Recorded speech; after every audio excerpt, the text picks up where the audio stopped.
안녕하세요. 오늘도 사연살롱을 찾아주셔서 감사합니다. 저는 50대 중반의 주부예요. 많이 배우지 못한 탓에 글솜씨가 부족하겠지만 꼭 들려드리고 싶은 이야기가 있어서 이렇게 사연을 보내게 되었어요. 돌아보면 우여곡절이 많은 삶이었어요. 저는 깊은 산골 가난한 초가집에서 태어났어요. 가족이라고는 친할머니와 홀어머니 딱 두 분이었죠. 제 위로 오빠가 하나 있었지만 미처 엄마 젖을 떼기도 전에 세상을 떠났다고 하더군요. 그 시절에는 흔한 일이었죠. 아버지께서는 군인이셨다고 했어요. 저는 아버지의 얼굴도 기억 못해요. 제가 아장아장 걷던 시절 가난한 집안을 일으켜 세우기 위해 자원에서 월남전에 파병됐다가 결국 돌아오지 못하셨다는 이야기를 듣고 자랐을 뿐이니까요. 친할머니께서는 저의 어머니를 무진장 구박하셨어요. 남편 잡아먹을 년, 내 아들 잡아먹은 년! 이라고 하면서요. 남편 일은 과부의 서름이었죠.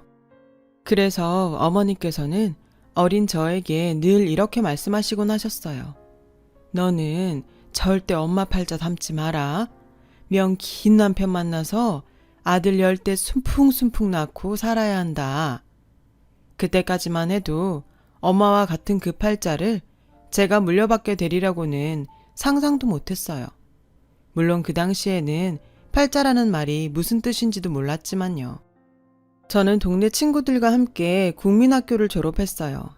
하지만 동네 친구들이 중학교 진학을 위해 외지로 떠나는 걸 그저 배웅하는 걸로 만족해야 했어요. 친할머니께서 딸 자식은 살림미천이지 가르치는 것이 아니라고 우기셨으니까요. 요즘 같으면 말도 안 되는 소리라고 하겠지만 당시만 하더라도 어른들의 흔한 사고방식이었죠. 반면에 저희 엄마는 저를 대학까지 보내고 싶어 하셨지만 친할머니의 매서운 시집살이에 무력할 뿐이었죠. 그렇게 저는 책가방 대신 호미를 챙겨 논일과 밭일을 배워야 했어요. 그러던 어느 날 엄마가 갑작스레 한 많은 삶을 마감하게 되셨어요. 친할머니께서는 하나 있는 며느리에게 결핵주사 한번 맞춰주지 않은 자신을 원망하며 골병을 앓으셨죠. 그리고 얼마 뒤 엄마를 따라가셨어요. 돌봐줄 사람도 없던 저는 먹고 살 방법을 해결하기 위해 친척 어르신의 소개로 서울에 있는 미신 공장으로 가게 되었어요. 시골에서만 살아온 제 눈에 비친 서울은 신기하고 놀라운 것들 투성이었어요. 하지만 힘든 공장 생활에 저는 금세 지쳐버렸죠. 그럼에도 안 굶고 사는 게 어디냐 생각하며 열심히 버텼어요. 그러는 사이 강산이 몇 번 바뀌었고 저는 저를 좋게 봐주셨던 당시 사장님의 중매로 어느 명망 있는 가문의 자제라는 남자와 결혼을 하게 되었어요. 하지만 부푼 기대를 안고 시댁에 간 순간 저는 당황하고 말았어요. 명망 있는 가문이라기에 사는 형편도 괜찮을 거라 생각했는데 막상 와보니 가세가 기운 형편없는 집안 꼴에 기가 막혀서 말도 안 나오더라고요. 다행히 남편은 참 좋은 사람이었어요. 어려운 형편 속에서도 시할머니와 시부모님의 뜻에 따라 대학까지 나온 재원이었고 인격적으로도 훌륭한 사람이었거든요. 시어머님께서는 조선시대 양반집 마님처럼 엄격한 분이셨어요. 그래서 만만치 않은 시집살이였지만 그래도 나름 행복한 날들이었습니다. 집안일은 어릴 적부터 늘상 도맡아 해왔기 때문에 익숙했고 시할머니께서 든든한 방패막이가 되어주신 덕이죠. 이따금씩 모진 시집살이에 지칠 때나 얼음장 같은 물에 빨래를 하다 눈시울이 붉어질 때면 저는 시어머니 몰래 시할머니를 찾아가 응석을 부렸어요. 그러면 시할머니는 당신 몫으로 챙겨둔 사탕을 제 입에 넣어주시곤 하셨죠. 마치 손녀딸 대하듯 말이에요. 얼마 뒤 저는 쌍둥이 아들을 낳았어요. 하나도 아니고 한 번에 둘이나 아들을 얻게 되니 세상을 다 가진 것 같았어요. 하지만 그 행복은 그리 오래가지 않았죠. 아이들이 100일도 되기 전 남편이 세상을 떠났거든요. 사고였어요. 건축 현장에 안전검사를 나갔던 남편이 크레인에 깔려 사고를 당했고 제가 병원으로 달려갔을 땐 이미 싸늘한 주검이 되어 있었죠. 하늘이 무너지는 것 같았어요. 무슨 정신으로 장례를 치렀는지 기억도 안 날 정도였죠. 하지만 슬픔에 빠져 있을 수는 없었어요. 저에게는 층층 시야에 100일도 안 된 두 아이가 있었으니까요. 살아야 했어요. 그래서 슬퍼할 새가 없었죠. 남들은 이런 저를 독한 년이라고 했지만 내 새끼를 지키기 위해서는 이보다 더한 일도 할 수 있었어요. 엄마니까요. 두 아이는 지 아빠를 닮아서 영특했어요. 학원 하나 변변히 보내주지 못했지만 성적은 늘 상위권이었어요. 서울대 합격은 따놓은 당상이라는 말을 늘 듣고 살 정도였죠. 아이들이 고등학교에 가자 시어머니도 저를 존중해 주시기 시작했어요. 집안 살림에서 한 걸음 물러나셨고 전처럼 잔소리를 하지도 않으셨어요. 그리고 이건 나중에 듣게 된 건데요. 시어머니의 변한 모습은 시할머니의 충고 때문이라고 했어요. 며느라, 우리 증손주들도 다 컸는데 이제 그만 살림은 손주 며느리에게 맡기면 어떻겠니? 네가 걱정이 돼서 그래. 네가 넉넉치 않은 집에 시집와 그동안 고생이 좀 많았니? 이제는 내 옆에서 어른 대접 받아가며 편히 지내자꾸나. 시할머니는 그렇게 현명한 분이셨어요. 시어머니의 기분과 체면을 살려주시는 동시에 저를 위하는 방법을 알고 계셨죠. 하지만 얼마 뒤 그런 시할머니께서 몹쓸 병에 걸리시고 말았어요. 치매였죠. 아마도 당신 며느리와 두 증손주를 한꺼번에 떠나보낸 충격 탓일 거예요. 사실 저도 그때 모든 걸 내려놓으려고 했거든요. 도저히 살 수 없을 것 같아서요. 어머님과 함께 두 아들이 남편 산소에 다녀온다고 나갔다가 음주운전 차량에 치여 교통사고로 세상을 떠났거든요. 하루아침에 시어머니와 두 아들을 잃은 저는 식음을 전폐하고 누워버렸어요. 그때는 솔직히 나 사는 게 힘들어서 시할머니의 아픔은 생각 못했어요. 그런데 저만큼이나 시할머니의 충격도 컸던 모양이에요. 며느리와 증손주 둘을 잃었으니까요. 이유야 어찌 되었건 간에 하늘 아래 식구라고는 시할머니와 저 이렇게 단 둘이만 남게 되었어요. 저는 49세 때 사랑하는 가족들을 멀리 떠나보내며 약속했어요. 시할머니께 많은 사랑을 받은 만큼 평생 곁에서 보살피며 살겠다고요. 치매에 걸린 시할머니는 그 옛날 당신이 제 시어머니에게 시집살이를 시키던 시절로 돌아가 계셨어요. 이년아, 빨래는 방망이로 두드려야 고르게 펴진다고 몇 번을 말했냐? 할머니, 다리미로 다리면 돼요. 이게 어따 대고 따박따박 말대꾸야. 이런 소박 맞을련. 시할머니 덕분에 시집살이에서 해방되었던 저는 그렇게 시할머니로 인해 또 다시 시집살이를 하게 되었어요. 시할머니께서는 툭하면 소박 맞을 년이라는 말을 입에 달고 사셨어요. 갈수록 목청이 높아지는 시할머니의 소박 맞을 년 소리는 수시로 담장을 넘어갔고 그 소리를 들은 이웃들은 하나같이 시할머니의 험담을 늘어놓기 시작했어요. 저 노인네 젊을 적에도 그렇게 독하게 며느리를 잡더만 노망이 들어서도 여직 저러네. 노망이 들 거면 곱게 들 것이지. 요즘 세상이 어떤 세상인데 소박 같은 말을 입에 올려? 그때마다 저는 시할머니 편을 들었어요. 소박 맞을 년이라는 말이 진심이 아님을 잘 알고 있으니까요. 하지만 시할머니의 치매가 심해지면서 시집살이도 갈수록 심해졌어요.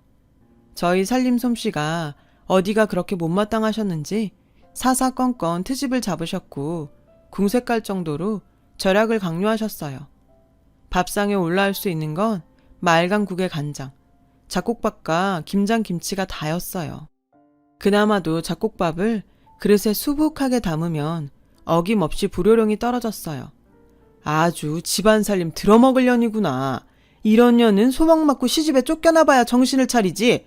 나가라 이년, 나가! 심지어 시할머니께서는 종종 싱크대에 떠다니는 밥풀떼기까지 주워 드시고는 하셨어요. 하지만 그때까지만 해도 저는 시할머니를 이해하려고 노력했어요. 아니, 이해 비슷하게는 할 수 있었어요. 남편과 시어머니한테 들은 시할머니의 젊을 적 얘기를 기억하고 있었으니까요. 시할머니께선 소금 장수도 울고 갈 만큼 짠순이었다고 했어요. 앉은 자리에 풀도 안 날 위인이라는 지탄을 받으면서도 그렇게 아껴가며 살림을 해냈다고 들었어요. 시할머니께서 그렇게 된 건 시할아버지 때문이라고 하더군요. 동네 땅 절반이 문중 소유였고 머슴께나 부리던 집안이 시할아버지가 도박에 빠지는 바람에 몰락했거든요. 할머니께서는 그런 어려운 상황에도 꿋꿋하게 자식들을 키워내셨고 도박 빚까지 모두 갚으셨대요. 저는 그런 시할머니가 무척이나 존경스러웠어요.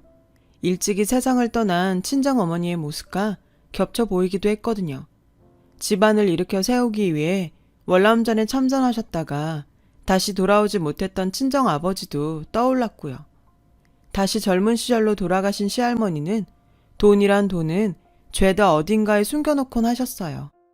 그런 할머니를 이해한다고 했지만 이해한다고 해서 힘들지 않은 건 절대 아니었죠. 빠듯한 살림살이에 시할머니의 절약 강요까지 저를 지치게 만들었거든요. 시할머니께서 꽁꽁 숨겨둔 돈을 찾고 있노라면 내가 지금 뭐하는 짓인가 싶기도 했어요. 제가 지쳐가는 만큼 할머니의 치매도 점점 심해져 갔어요. 언젠가부터는 저를 미행까지 하더군요. 제가 다른 사람과 이야기라도 나누면 다가와 도끼 눈을 하고 물으셨어요. 왜? 니들이 짜고 돈 들고 도망가려고? 어림없다 이년아. 늙음하게 독한 시집살이를 겪게 된 것도 모자라서 이웃과 수다 떠는 것도 눈치를 봐야 하니 한없이 서운했어요. 시할머니께 그런 서운한 마음을 숱하게 털어놓았지만 변하는 건 없었죠. 할머니의 치매가 심해져만 가던 어느 날이었어요. 저는 할머니가 곤히 잠드신 틈을 타 집안 청소를 후딱 끝내놓으려고 했어요. 괜히 깨시면 잔소리를 늘어놓으실까 걱정돼 조심조심 방바닥을 닦고 있었죠. 그때 마침 할머니께서 잠에서 깨셔선 방바닥을 닦는 저를 보시고는 벼락처럼 호통을 치시더라고요. 그리고는 저에게 회초리질을 하셨어요. 저를 도둑년 취급하며 모질게 매질을 하시는데 더 이상은 못 참겠다는 생각이 들더라고요. 살갗이 터져서 피가 나는데도 매질은 멈추지 않았어요. 참다 못해 저는 할머니 손을 잡았어요. 그리고는 힘으로 제압하며 회초리로 시할머니를 한 대 쳤어요. 아프시죠? 맞는 저도 아파요. 저 더 이상은 못하겠어요. 못하겠다고요. 그때 저는 현실을 깨달았어요. 치매는 감당할 수 있는 병이 아니란 걸요. 결국 전 시할머니를 요양원에 모시기로 마음먹었고 이웃에 사는 재성엄마한테 조언을 구했어요. 그 집 큰딸이 요양원에서 일했거든요. 재성엄마 도움을 받아 저는 눈물을 머금은 채 시할머니를 요양원으로 모실 준비를 시작했어요. 제가 많이 배우지 못한 탓일까요? 서류에 절차가 뭐 그리 복잡하던지 시간이 꽤 걸리더라고요. 솔직히 말하자면 결심하고 준비하는 와중에도 갈등이 되었어요. 꼭 죄짓는 기분이었거든요. 고민하던 저는 시할머니를 모시고 여행을 떠났어요. 제가 어릴 적 자랐던 산골짜기로요. 그곳에는 아파트 단지가 들어섰더군요. 이미 변해버린 그곳에 앉아 저는 제 어린 시절 얘기를 들려드렸어요. 당신 팔자를 닮지 말라고 했었던 친정엄마 얘기와 제가 그 팔자를 물려받을 줄은 몰랐다는 것까지 모두요. 시할머니께서는 저를 꼭 안아주셨어요. 아이고 내 새끼 얼마나 고생이 많았누. 너 명심해라. 아무리 돈 욕심이 나도 화투는 안 된다. 절대 안 된다. 그 말이 할머니께서 저에게 해주신 마지막 말이었어요. 여행에서 돌아온 저는 할머니의 품에 안겨 잠이 들었고 자장가를 불러주시던 시할머니는 그렇게 세상을 떠나셨어요. 형편 탓에 시할머니의 장례는 집에서 소박하게 치러야만 했어요. 고맙게도 동네 분들이 많이 찾아주셔서 시할머니께서 가시는 길이 외롭지는 않겠다 싶었어요. 그런데 할머니의 발인이 있던 날 생전 처음 보는 중년 남자 둘이 집으로 들이닥쳤지 뭐예요. 세상을 떠난 제 남편의 이복동생이라며 제가 말릴 겨를도 없이 세간살이를 챙기기 시작했어요. 어찌나 악독하던지 밥그릇 숟가락 하나까지 모조리 챙기더군요. 그들은 집을 떠나며 경황 없는 저에게 경고 같은 한마디를 남겼어요. 짐 얼른 빼쇼. 우리가 직계 혈육이니까 집도 당연히 우리 소유 아니겠어? 우린 법대로 하는 거니까 거 따지지 마쇼. 그렇게 그들은 나머지 것들을 챙기러 돌아오겠다는 말과 함께 집을 떠났고, 저는 날이 밝기 무섭게 동네 어르신을 찾아가 간밤의 일을 말씀드렸어요. 어르신께서는 그들을 알고 있더라고요. 그 몹쓸 인간들은 아버님이 밖에서 나온 아들들이었죠. 시할아버님처럼 화투에 빠져 지내다 시할머니 손에 쫓겨났다고 하더군요. 심지어 쫓겨나면서도 시할머니께서 평생 모아두셨던 재산까지 전부 훔쳐서 도망쳤다고 했어요. 그래서 시할머님과 시어머님께서는 없는 자식처럼 잊고 살았다고요. 제 남편조차 입 밖에 내지 않을 정도였죠. 그건 그렇고 저는 마음이 급해졌어요. 이대로라면 그나마 살고 있던 집마저 그들에게 빼앗길 판이니까요. 저는 이웃의 소개로 변호사를 찾아가 조언을 구했어요. 변호사는 다행스럽게도 유서가 없어도 제가 평생 시할머니를 모시고 산 공로가 인정되어 남기신 재산들에 대한 권리를 주장할 수 있다고 말해주었어요. 하지만 권리를 주장하려면 소송을 해야 한다고 했어요. 소송도 무섭고 변호사 비용도 없어서 저는 그저 전전긍긍할 뿐이었죠. 속절없이 하루하루가 지나가고 또다시 두 인간이 장정을 대동하고 찾아왔어요. 두 인간과 장정은 집안 곳곳을 뒤지며 집문서를 찾아내었죠. 그걸로도 모자랐던지 집안 이곳저곳을 헤집어가며 돈 될 거리가 더 남아있나 승냥이 떼처럼 헤매이더군요. 저는 이웃의 도움을 받아 맞서 보았지만 건장한 장정과는 상대가 되지 않았어요. 그렇게 한참을 장정들과 함께 집안을 휩쓸던 두 인간이 안방 장판을 드러내자 그 자리에 있던 모두는 할 말을 잃었어요. 장판 아래에 수북하게 깔려있는 현찰 다발 때문이었죠. 치매에 걸린 시할머님께서 집안으로 들어오는 돈이란 돈은 모조리 그곳에 숨겨놓았던 거예요. 이어서 집안 곳곳에서 돈다발이 쏟아져 나오기 시작했어요. 두 몹쓸 인간은 싱글벙글 웃어가며 그 돈다발들을 쓸어 담았죠. 저는 가만히 지켜볼 수만은 없었어요. 돈이 아까워서가 아니었어요. 시할머님께서 평생을 품었던 돈에 대한 원한을 돌아가신 뒤에야 혈육이라는 이유로 그들의 소나기에 지어줄 수가 없었기 때문이었죠. 만약 그렇게 된다면 하늘에서 시할머니가 통곡을 하실 테니까요. 그래서 저는 늙은 몸을 이끌고 두 인간 앞을 막아섰어요. 이 몹쓸 것들아, 니들이 인간이냐? 거 말이 심하시네, 영수. 왜? 가만히 찌그러져 있다가 돈다발 보니 눈알이 헷가닥 뒤집혀? 이건 어디까지나 우리 집 돈이니까 피 한 방울 안 섞인 형수는 빠지라고. 그중 한 놈이 막아서는 저를 때리려 손을 번쩍 치켜들었어요. 그리고 바로 그때 동네 큰 어르신께서 시할머님의 방 장판 밑에서 무언가를 발견하셨어요. 얼핏 보기에 편지 같았어요. 한문과 한글이 섞인 글들이 적혀 있었어요. 그곳에 있는 모든 사람들 중 한문을 제대로 읽을 수 있는 사람은 어르신뿐이어서 편지는 어르신에게 건네졌어요. 두 인간은 못마땅한 기색이 역력했지만 하는 수 없다는 눈치였죠.